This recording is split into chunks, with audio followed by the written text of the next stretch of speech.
Emergency close.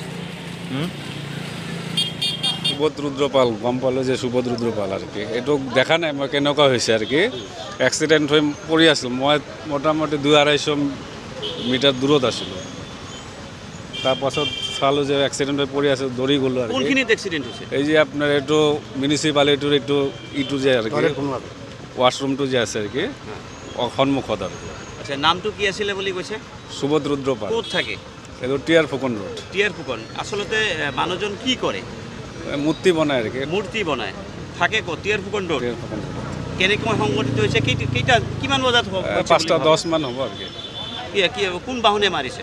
এইটোতো দেখা নাই মইতো 200 মিটাৰ পিছফালৰ মই আগফালে চাই আছোঁ পিছফালে স্কুটিত আছে। স্কুটিৰ আছিল। স্কুটিখন এই কি পৰিস্থিতিত আছিলে বৰ্তমান? স্কুটিটোতো একো হোৱা নাই আৰু কি একো হোৱা নাই। আৰু গাড়ীটো কি 4 চকা মাৰিছে না কিবা বেলেগ? এইটোতো দেখা নাই। দেখা নাই আপোনালোকে? কোনে দেখা? হেলমেটো পিন্ধা আছিল। হেলমেটো পিন্ধা আছিল। ভণ্টি জামাই।